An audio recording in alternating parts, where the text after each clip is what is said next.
party being given to children. It's not useful. Doesn't make sense. Why are you telling children such things and you know you're not going to do it? You excite them about the fact that they are going to be having chapati in school, and you know very well that you've made many other promises that are not going to be fulfilled. I think this is nonsense. You know, we've gotten to a point where a president is being taken to places to launch a transformer. I've heard in Kibra they want him to launch a basketball court. Surely a basketball court. Do we have a CS for sports? No, that's something that's supposed to be done by a CS for sports. A school headmaster will launch a basketball court. And it doesn't have to be launched. As long as it's ready, people will just start playing. Yeah. So it's not going to... so these are the things that we say is a waste of public resources. I tell people that we got to see that what the United States government was spending here, USAID, in terms of their programs. And you know, it was impactful. You could see USAID vehicles, you could see a lot. They said it was $389 million, which is about 5 billion Kenya shillings. Our expenditure for presidential travel and comfort and accommodation and everything is 27 billion a year. We spend more on entertaining our head of state than USAID was spending on this country, and there's impact. That's why I've said, the way people are trying to say, let us privatize the airport, let us privatize these things so they can make money. One thing that we put money into and get no value from is State House. No ROI. Yeah. If there's something that needed to be privatized and given to private developers, it's State House. It's the only place where we put in money and get zero benefit zero return out of that house. So if there's one place where I feel we need investors to come and take over and run for even 50 years, what 30 years they are done, is State House. We give them that, they run it. It's a loss-making institution for Kenya. Speaking of which, they actually wanted the budget increased for salaries, travel, entertainment. It's insane that we're actually putting it into perspective. And I think that's the key thing, putting this money into perspective. So while we were listening to Tujiangalie, Felaris said, if the 1.3 trillion was taken and given shares were just given out to Kenyans, to all of us. We're about 50 million. We did a quick calculation, stand to be corrected, but it comes down to about 26,000 Kenya shillings per person. Then it hits you, wait a second. That's such a little amount. That's what Felaris said. Instinctively, I was like, that's little. But then Fanya Mambo brought out the fact that there are very few Kenyans, there are actually a number of Kenyans who've never actually held 20,000 shillings, let alone 26, in their hands as their own, which, as Felaris pointed out, paints the picture of why we can be robbed of trillions and these people can't make any sense of it. But we can make sense of a few things, and we hope we can make sense of a few things. One of those things has got to be this newly found love life or resuscitation of a relationship between William Samoei Ruto and the President of the Republic and former Prime Minister of the Republic, possibly upcoming Prime Minister of the Republic, Raila Odinga. Your thoughts? The first 9 of them can be achieved if you just have a common sense president in State House. You do not need anybody's assistance to achieve the first 9. It is the constitutional mandate of any government in office to fight corruption, to bring equity, to stop abductions. By the way, why do you need Raila Amolo Odinga to stop abductions? So when you look at the first 9-point agenda, there is nothing there. If you have a good governance in place, you don't need to discuss those 9. Correct. The last one is NADCO. And before NADCO, Kenya has existed. And even in the absence of NADCO, Kenya would exist.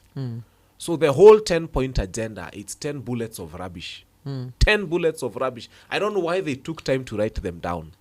Just agree that you want to meet, come together, and help each other in eating this country dry. Correct. There's nothing else they are doing for us. And when they sit there, let them be reminded that Kenyans are watching them. And Kenyans are tired of their nonsense. Na sai tumewajua. It's not like those days when we used to say there's something good that is going to come out of them. They are in there. It's a partnership. They are sipping something. Yeah. Like that. I absolutely love it. To give context to anybody that might not know, so this MOU, of course, had 10 things that were detailed on them, and I'll just very quickly gloss over them. The first one, of course, being the full implementation of the NADCO report, which, of course, followed the contested 2022 election.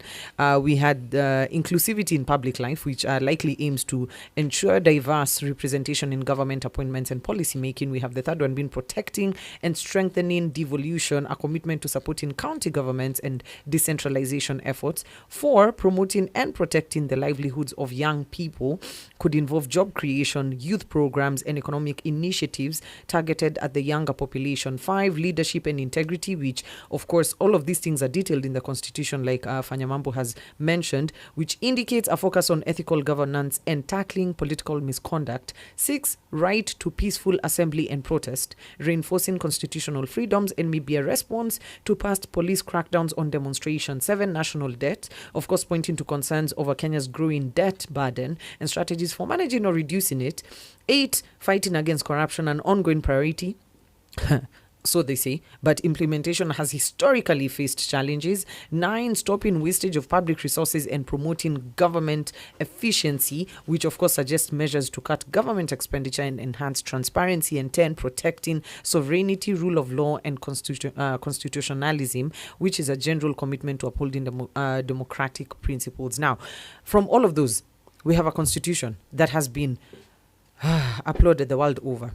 In fact, people look to us and tell us we have one of the most progressive constitutions in the world. Yet, we have a bunch of people who came and did an entire ceremony to tell us this is how we're going to fix the country. Yet, there's no strategy in all of this. And the reason why I had to read it is that there's no clear strategy as to what it is they want to do. Starts from inclusivity. Who sends away their wife? You know, you're talking about inclusivity. Who starts by sending away their wife and then goes to get the neighbor's wife, and then says, now we are doing inclusivity? It's nonsense. You come and impeach your deputy president, Rigathi Gachagua, whom you worked with all through, and you got government together. And then now you want to go and look for somebody else called Raila Amolo Odinga and bring him and say, now we are doing inclusivity. You know, it's nonsense. You wake up in the morning, unachapa bibi yako mateke na mangumi, unaita mpaka majirani wamsaidie. They help you to send your wife away. And then once she's gone, you start saying, wait a minute. Now, the next thing is we want to do inclusivity. Now I want to bring my neighbor's wife to my house so that we can now say we are building inclusivity. There's no inclusivity there. When they say equal sharing of inclusivity, look at Parliament. Seats were being dished out specifically to ODM, the chairpersons of. So why didn't we see Wiper being given? Why didn't we see Jubilee being given? Why didn't we see people from other regions? I didn't see the Taitas, I didn't see the Tavetas, I didn't see the Ogiek, I didn't see them. What is this inclusivity you're talking about? So it's hogwash. So inclusivity simply means removing Gashagua's people and putting Raila's people. That is inclusivity. Protect devolution. Who said devolution? Because this is devil illusion. A lot of our money has been going into pockets of governors who you hear somebody after 5 years has become a billionaire. There's 5 billion in their account. Oh yeah. All the money we give to the ASAL counties is right here in Eastleigh. It's building malls all over the place, and South Sea. It's been used to own the bulk of that. Job creation. What jobs are we creating? Getting, if you mobilize young people and you can't even pay them for that 2,000 shillings for that day, they have to go to State House and risk their lives on border trying to get, yani unanyanganya watu, even the money that they put in their borders to be able to get to State House, you can't pay them, and you're talking of job creation. Leadership and integrity. Leadership and integrity is crazy because when you look at some of the appointments they're making right now to those cabinet committees and some of the decisions that are coming out of, you say you've donated experts. Yeah. So Mbadi is supposed to be an expert in finance. Then during the reign of an expert in finance, 1.3 trillion is withdrawn. Ni kama inatolewa kwa M-Pesa, and there's no accountability for manual it. Transactions. This I will is still crazy. stick to that. Right to assembly. After signing this nonsense, Jesus will the church. That place no longer becomes a place. It's been defiled. It becomes a place where young people have lost limbs. And that's why even when they were taken to Kasarani police station, no charges would have been preferred again. They had the right to assemble, and they chose to do it during the day within the time before 6 p.m. They did it near a church. They didn't even go inside. What problem did you have with those young people? Because they came and said that our money is being spent the wrong way. So they don't mean any of this national debt. I can assure you, if there's a chance to borrow next week, William Ruto will borrow. And then he'll come and say we have a skyrocketing national debt. He's just borrowed the other day. Tumefuliza pesa ingine. Yeah. And we are saying that... but they're claiming they've just paid off the Eurobond, which they inherited. But you see, okay. The thing... My friend, together, if Felaris and I decide to walk, one of us must change their walking style to suit the other one. Yeah. Correct. You can't have Kibaki and Moi walking together. If you look at how they used to inspect their guard of honors, Moi was wah, wah, wah, wah, and then he would raise the kafimbo, bow and go. Kibaki had a style. Even the band had to play songs that were suitable to Kibaki's walking style. And Uhuru had his way. In fact, sometimes he even used to salute those guys. And he told, you're the head of state, you don't salute. When Raila and Ruto walk together, one of them must change their walking style to suit the other one so that you can walk together. If we decide to jog together and I jog my style, you jog your style, we will not be jogging together. So usually one adjusts. And I can tell you what's going to happen. I don't think William Ruto is going to adjust himself and walk according to Raila's pace. Raila has to adjust himself and walk according to Ruto's pace. And what is Ruto's pace? One of the things is abductions. It is in his DNA. They have to continue doing it. The other thing is looting this country. They will continue doing it. The other thing is outright disrespect for the constitution. They'll continue doing it. So Raila Amolo Odinga has to change his walking style to suit Ruto's walking style so that they can walk together. And that is why I don't see anything of these 9 things being done. The only thing they are going to do together is the NADCO, because they want to create a post of executive prime minister, which tunaomba tu they just give us IBC and we teach them a lesson.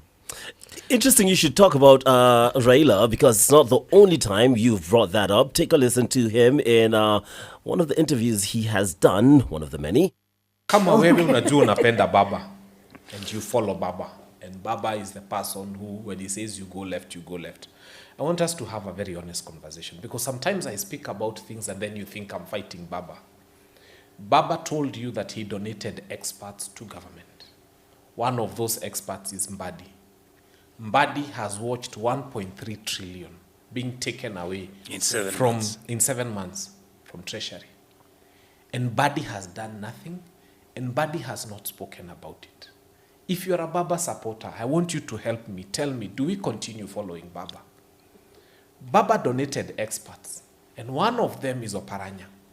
Oparanya is running the ministry that is in charge of Hustler Fund. We've just learned that more than 8 billion has been stolen from that. From Hustler Fund, yes. Please tell me, kama wewe ni Baba supporter, do you want us to continue following Baba? Because the experts he gave have overseen 1.3 trillion gone. The other one has overseen 8 billion gone. And I can go on and go on and go on. If you're a Baba supporter, before you hate me, because I'm telling you the truth, let us discuss these issues and let us agree on them.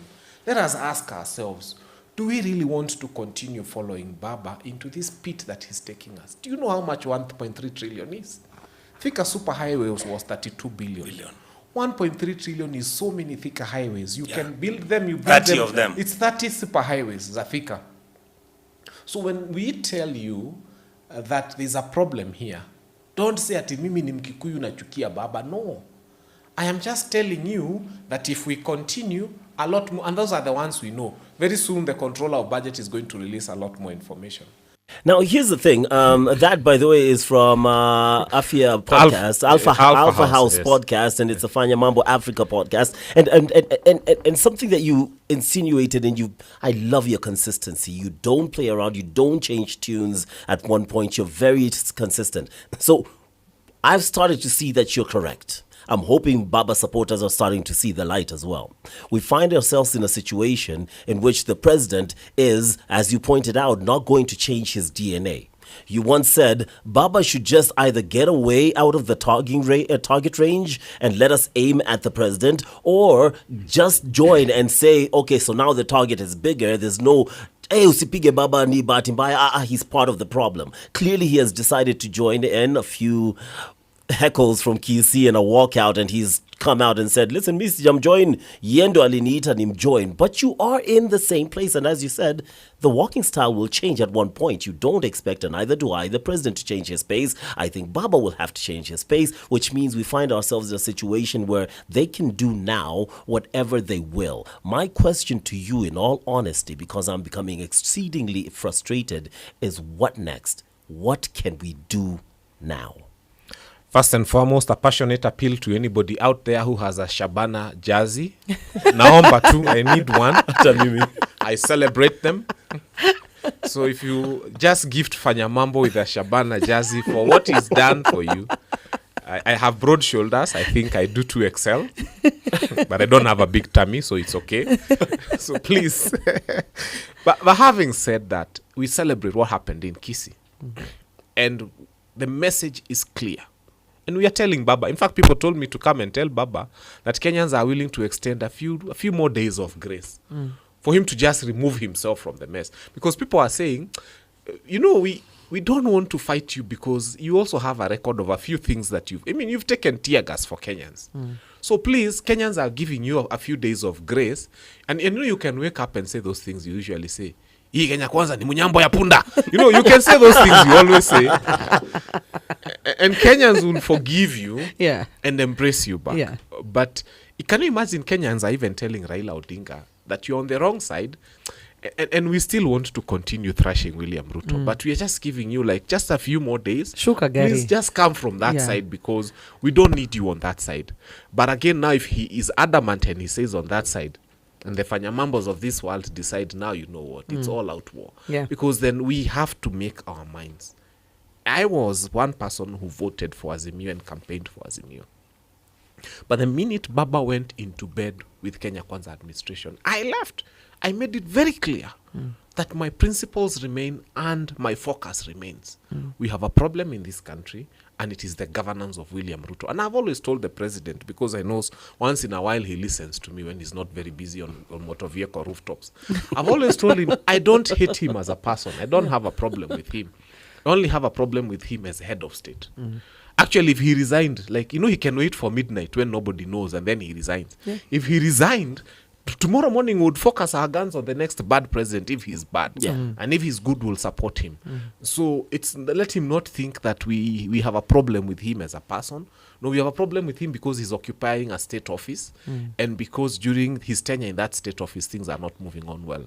Otherwise, he can just wait for midnight when we are all asleep and just resign. Then we won't disturb him. Yeah. We will just, focus on life goes on. Yeah. You said you had to stand by your principles and you walked out. Yes. Why doesn't Edwin Sifuna do the same?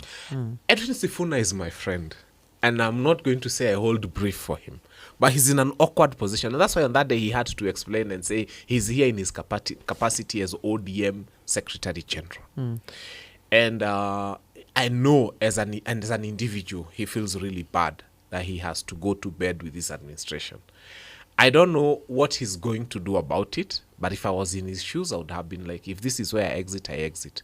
But he also said something that I found very beautiful. He said that removing President William Ruto from power in 2027 is a higher national calling than Sifuna being SG. than Sifuna retaining his Senate seat. So if it's going to cost him his Senate seat and we remove William Ruto, he had offered to lose his Senate seat because he found that it's a higher calling to remove William Ruto from the presidency than that.